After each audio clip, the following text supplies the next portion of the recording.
आज पाकिस्तान जिस मकाम पर है उसे इस बुरे हाल तक पहुंचाने में जहां एस्टैब्लिशमेंट और फिर सियासतदानों का किरदार है तो वहीं अदलिया का किरदार भी बहुत ही ज्यादा मनफी है। खासतौर पर गुज़िश्ता चंद सालों पर नजर डालें तो 4 चीफ जस्टिस ने इस सब में सबसे अहम किरदार अदा किया है। साबिक चीफ जस्टिस साकिब निसार का दौर आईनी और कानूनी फैसलों के बजाय रिमार्क्स, छापे और दौरों तक महदूद रहा। हजारों केसेस का बैकलॉग खत्म करने के बजाय डैम बनाने का शौक और तहरीक इंसाफ के रहनुमाओं के साथ फंड रेजिंग करने के शौक और सियासी मामलात में मुदाखलत करके इलेक्शन और सियासी मैनेजमेंट करना उनका एजेंडा रहा। चीफ जस्टिस गुलजार अहमद का दौर आईनी और अदालती बहरानों से निपटने के बजाय कराची के मसाइल के सतही हल और नस्ला टावर को गिराने तक महदूद रहा। इसी तरह साबिक चीफ जस्टिस आसिफ सईद खोसा का दौर जो निस्बतन बेंचेस बनाने के मामले में बेहतर था, लेकिन आसिफ सईद खोसा बतौर जज अपने पूरे दौर में इस तराजे की जद में रहे कि उन्होंने एक मुंतखब वजीर आजम को गॉडफादर कहा और फिर बगैर ट्रायल के उन्हें नाअहल कर दिया और फिर बाद में उन पर उसी साबिक वजीर आजम से उसके जेल में होते हुए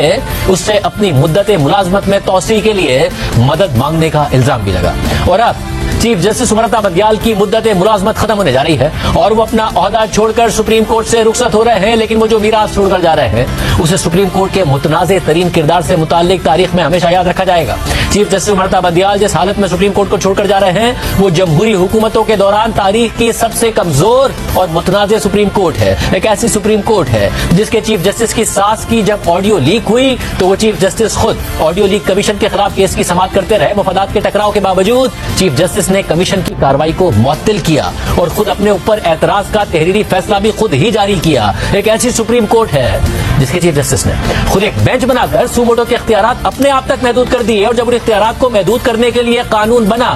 तो इस मामले में खुद एक बेंच तश्कील दे दिया और अपनी ही सरबराही में उस कानून को मुअत्तिल कर दिया। एक ऐसी सुप्रीम कोर्ट है जिसके जजेस अपने चीफ जस्टिस से मुतालबा करते रहे कि अहम नौयत के केसेस में फुल कोर्ट बनाया जाए, लेकिन फुल कोर्ट बनाने के बजाय साथ ही जजेस को ही अहम केसेस से अलग कर दिया गया। एक ऐसी सुप्रीम कोर्ट है जो अपने अंदर ही तकसीम है, जिस पर बाहर से ही नहीं बल्कि अंदर से भी एतराजात उठ रहे हैं कि सुप्रीम कोर्ट को कई महीनों से स्टे ऑर्डर के जरिए चलाया जा रहा है। एक ऐसी सुप्रीम कोर्ट है जिसके चीफ जस्टिस पर अपने ही जजेस ने जानिबदारी का इल्जाम लगाया, वन मैन शो के तहत सुप्रीम कोर्ट को चलाने का इल्जाम लगाया, एक पार्टी का एजेंडा आगे बढ़ाने का इल्जाम लगाया, आइन को दोबारा तहरीर करने का इल्जाम लगाया और पार्लिमानी मामलात में मुदाखलत का इल्जाम लगाया। और इस सियासी मुदाखलत की वजह से सुप्रीम कोर्ट का वकार बुरी तरह मुतासिर हो चुका है, जिस पर अवाम का एतमाद बुरी तरह मजरूह हो चुका है, जिस पर आइन के तहफ्फुज़ के नाम पर आइन की धज्जियां उड़ाने का इल्जाम लग चुका है। और इन तमाम तर मामलात की जिम्मेदारी किसी और पर नहीं बल्कि खुद चीफ जस्टिस उमरता बंदियाल पर आयद होती है, क्योंकि चीफ जस्टिस उमरता बंदियाल न सिर्फ चीफ जस्टिस बनने से पहले ऐसे अहम ख्याल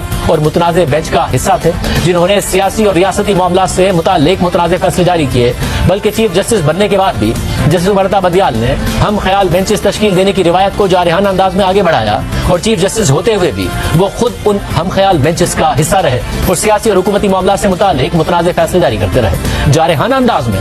सूमोटो इख्तियारात का इस्तेमाल करके मनपसंद बेंचेस तश्कील देकर चीफ जस्टिस उमरता बंदियाल ने कुछ मखसूस सियासी लीडरान को रिलीफ फराहम किया और कुछ के खिलाफ मनफी फैसले दिए, कुछ पेचीदा केसेस का फैसला दिनों में दे दिया और कुछ सादा केसेस को महीनों तक दबाकर बैठ गए। कुछ मखसूस सियासी जमातों का एजेंडा आगे बढ़ाया और कुछ मखसूस सियासी जमातों के खिलाफ खड़े हो गए, मगर ये मामला सियासी लीडरान और सियासी जमातों तक महदूद नहीं है। चीफ जस्टिस उमरता बंदियाल ने अपनी मुद्दत मुलाजमत में अपने मनपसंद जजेस का दिफा किया, मगर जिन जजेस ने उनकी राय से इख्तलाफ किया उनमें से किसी के खिलाफ कार्रवाई और एहतसाब की बात की और किसी को साइडलाइन कर दिया। और सबसे हैरत अंगेज बात यह है कि चीफ जस्टिस उमरता बंदियाल अपने बाद बनने वाले चीफ जस्टिस काजी फाइज ईसा के सामने खड़े हो गए। जस्टिस उमरता बंदियाल के दौर में जस्टिस काजी फाइज ईसा मुकम्मल तौर पर साइडलाइन कर दिए गए। न सिर्फ उन्हें आम बेंचेस का हिस्सा नहीं बनाया गया बल्कि उनके बाद के सीनियर तरीन जज जस्टिस सरदार तारिक मसूद के साथ भी यही रवैया अपनाया गया और गुज़िश्ता कई दिनों से वो सिर्फ चैम्बर के कामों में मसरूफ हैं क्योंकि सुप्रीम कोर्ट एक स्टे ऑर्डर पर चल रही है। और दिलचस्प बात यह भी है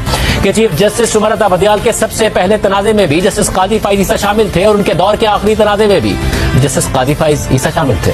चीफ जस्टिस उमरता बंदियाल का बाकायदा पहला तनाज़ा उस वक्त शुरू हुआ जब उनकी सरबराही में एक बेंच ने इस्टेब्लिशमेंट और साबिक वज़ीर आज़म इमरान खान की ईमा पर भेजे गए सदारती रेफरेंस पर जस्टिस काजी फाइज ईसा के खिलाफ तहकीकात की बात की और सदारती रेफरेंस में लगाए गए इल्जामात का मामला FBI को भेज दिया। और फिर उनका आखिरी तनाज़ा मिलिट्री कोर्ट्स के खिलाफ बेंच की तश्कील देने से मुताल्लिक था, जिसमें जस्टिस काजी फाइज ईसा समेत सुप्रीम कोर्ट के 2 सीनियर जजेस ने बेंच की तश्कील को ही गैर कानूनी करार दे दिया। ये वो तनाज़ा था जिसके जरिए सुप्रीम कोर्ट के अंदर मौजूद इख्तलाफात ने शिद्दत इख्तियार की और मुल्क की सबसे बड़ी अदालत वाज़ेह तौर पर दो धड़ों में तकसीम हो गई। हुकूमत और सुप्रीम कोर्ट आमने सामने आ गए और इस तनाज़े ने चीफ जस्टिस के बेपनाह इख्तियारात को महदूद करने की बहस छेड़ दी। और इस पूरे मामले में एक तरफ चीफ जस्टिस उमर अता बंदियाल के हम ख्याल जजेस खड़े थे और दूसरी तरफ जस्टिस कादी फाइद ईसा और दीगर गैर मुतनाज़े जजेस ने चीफ जस्टिस के इकदामात के खिलाफ वाज़ेह पोजीशन ले ली थी। मगर सबसे दिलचस्प बात यह है कि बुनियादी तौर पर इस तनाज़े ने मिलिट्री कोर्ट्स के खिलाफ केस की समाअत के दौरान जन्म नहीं लिया था, बल्कि ये मामला आज से 3 साल पहले ही शुरू हो गया था। अगस्त 2020 में तहरीक इंसाफ की हुकूमत में जब इस्लामाबाद में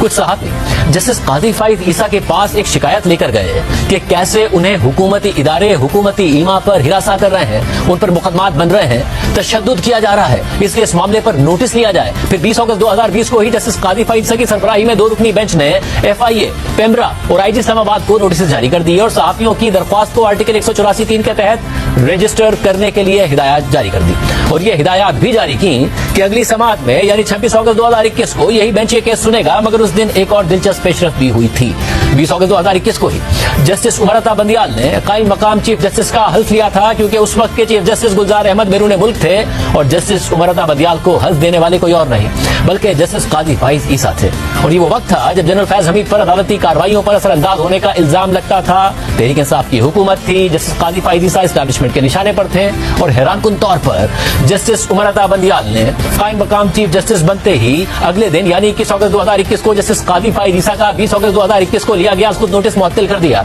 और इस पूरे मामले पर अपनी ही सरबराही में एक लार्जर बेंच बना दिया। और उस लार्जर बेंच में खुद उस वक्त के कायम मकाम चीफ जस्टिस उमर अता बंदियाल शामिल हो गए और justice Ijazul Hasan, justice Munib Akhtar, justice Qazi Mohammad अमीन और जस्टिस मोहम्मद अली मजहर दीगर जजेस थे। और इस बेंच ने जस्टिस कादी फाइज ईसा की तरफ से दिए गए सू मोटो को गलत करार दे दिया और ये तमाम इख्तियारात खुद चीफ जस्टिस तक महदूद कर दिए, जिसका सबसे बड़ा फायदा किसी और को नहीं बल्कि खुद कायम मकाम चीफ जस्टिस उमर अता बंदियाल को होने वाला था, क्योंकि वो आगे चीफ जस्टिस बनने वाले थे। मगर जस्टिस कादी फाइज ईसा इस मामले पर बरहम हो गए। उन्होंने इस बेंच को मॉनिटरिंग बेंच करार दे दिया और 15 सफहात का नोट सुप्रीम कोर्ट में जमा करवा दिया। लेकिन इसके बावजूद 5 रुकनी लार्जर बेंच ने सुप्रीम कोर्ट के सू मोटो इख्तियारात से मुताल्लिक समाअत करके जस्टिस कादी फाइज ईसा के उसको नोटिस को गलत करार दे दिया और साथ ही ये भी करार दे दिया कि आर्टिकल 184(3) के तहत सिर्फ चीफ जस्टिस उसको नोटिस ले सकते हैं, कोई जज खुद से इस इख्तियार को इस्तेमाल नहीं कर सकता। अलबत्ता वो चीफ जस्टिस से इसकी सिफारिश जरूर कर सकता है, लेकिन हतमी इख्तियार सिर्फ चीफ जस्टिस के पास होगा। मगर इख्तियार चीफ जस्टिस तक महदूद करने के बाद इस बेंच ने यह भी तस्लीम किया कि कानून और मुरवजा प्रैक्टिस की वजह से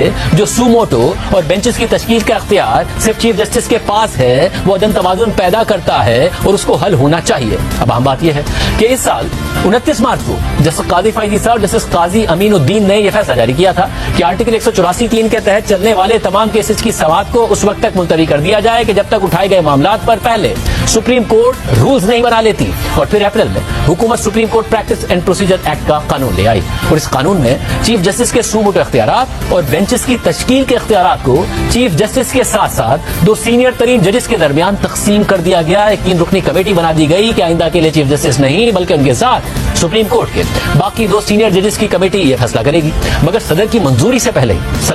पहले ही यानी कानून बनने से पहले ही चीफ जस्टिस ने अपनी ही सरबराही में एक 8 रुकनी बेंच बना दिया और इस एक्ट को ताहुक्म सानी मुअत्तल कर दिया। यानी ये केस अब तक ज़ेरे इल्तवा है मगर कानून मुअत्तल है। और इस मामले के कुछ अरसे बाद सुप्रीम कोर्ट ने सिविलियंस के मिलिट्री ट्रायल के खिलाफ इमरान खान समेत दीगर की दरख्वास्तों पर समाअत करने के लिए 9 रुकनी बेंच बनाया था, जिसमें हैरानकुन तौर पर जस्टिस सरदार तारिक मसूद समेत जस्टिस कादी फाइज ईसा को भी शामिल किया गया था, जिनको पहले अहम और खास तौर पर सियासी नोयत के बेंचेस में शामिल नहीं किया जा रहा था। मगर